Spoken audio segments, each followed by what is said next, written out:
हाल ही में हमारे राजस्थान के झालावाड़ जिले के पीपलोदी गांव में एक सरकारी विद्यालय की छत गिर गई और 7 मासूम बच्चों की मौत हो गई। ये आप सबको पता होगा, आपने खबर पढ़ी होगी।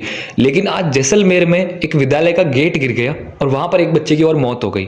अभी पिछले रविवार को हमारे राजस्थान में, मैं आपको फोटो दिखा दूंगा, ये स्कूल भारी बारिश की वजह से, तेज बारिश की वजह से इसकी भी छत गिर गई, लेकिन किसी बच्चे को क्या है, चोट नहीं लगी। इसकी वजह यही है क्योंकि रविवार के दिन ये हादसा हुआ और रविवार के दिन क्या है, अवकाश था। लेकिन जो झालावाड़ में हुआ, जो 7 मासूम बच्चों की जान गई, इसमें गलती किसकी थी? क्या गलती उस टीचर की थी जिस टीचर के सामने वो छत थी? वो रोज उस कक्षा में जाते थे, बच्चे कह रहे थे सर कंकर गिर रहे, फिर भी सर ने कहा कि अंदर बैठो चुपचाप। 7 मासूम बच्चे चले गए, बच्चे घायल हो गए, लेकिन जो शिक्षक है उनके खरोच भी नहीं है। क्या गलती उनकी है या गलती उसकी है, ठेकेदार की, जिस ठेकेदार को ये टेंडर मिला था और उसने वहां पर जो है खराब सामान इस्तेमाल किया?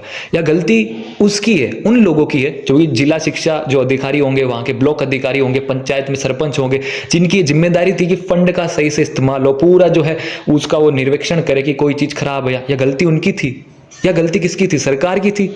सरकारी ऑफिस जो होता है ना, सरकारी ऑफिसर होते हैं बड़े बड़े, उनका जो ऑफिस होता है वो कभी नहीं गिरता। सरकारी जो पॉलिटिशियन है उनका कभी ऑफिस नहीं गिरता। आप देखोगे बीजेपी कार्यालय, कांग्रेस कार्यालय, मैं किसी भी पार्टी की बात नहीं कर रहा हूं, लेकिन आप इन दोनों पार्टी के कार्यालय देखोगे ना, इतने पुराने हैं लेकिन वो कभी नहीं गिरते। तो गलती किसकी है? गलती यहां पर टॉप से लेकर बॉटम तक सबकी गलती है। छोटी से छोटी गलती लेकिन सबकी गलती है। लेकिन यहां पर गलती बिल्कुल नहीं है किसकी, आपको पता है? उन मासूम बच्चों की जो घायल हुए हैं, जो इस दुनिया से चले गए। किसी का सपना था कि क्रिकेटर बनना, किसी का सपना था ऑफिसर बनना, शहर जाके पढ़ाई करना, बहुत सारे सपने थे। अब लेकिन, और आपको मैं एक बात बताता हूँ, एक माँ थी जिसने इस झालावाड़ विद्यालय के हादसे में अपने दोनों संतानों को, दो ही संतान थे और दोनों संतान को खो दिया। तो एक रिपोर्टर उनके पास गया और रिपोर्टर पास जाकर उनसे पूछा कि क्या है कि जो है आपके दोनों बच्चे खो दिए आपने, आपको कैसा लग रहा है?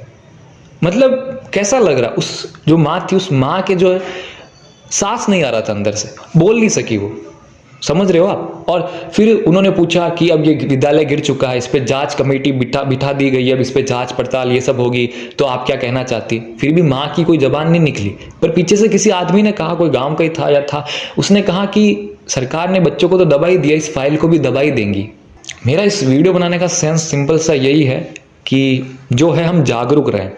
अब आपको ये अजीब सा लगेगा कि मैं कह रहा हूँ, क्या कह रहा हूँ, लेकिन जागरूकता से मैं आपको सिंपल भाषा में समझाता हूँ। देखो, मेरा कोई छोटा भाई या पड़ोस में कोई छोटा है लड़का, अगर वो सरकारी विद्यालय जा रहा है तो मैं वहां पर जाके चेक करूंगा या उसको पूछूंगा कि तुम्हारे विद्यालय में तो सब सही कुछ चल रहा है ना? क्योंकि बच्चे यार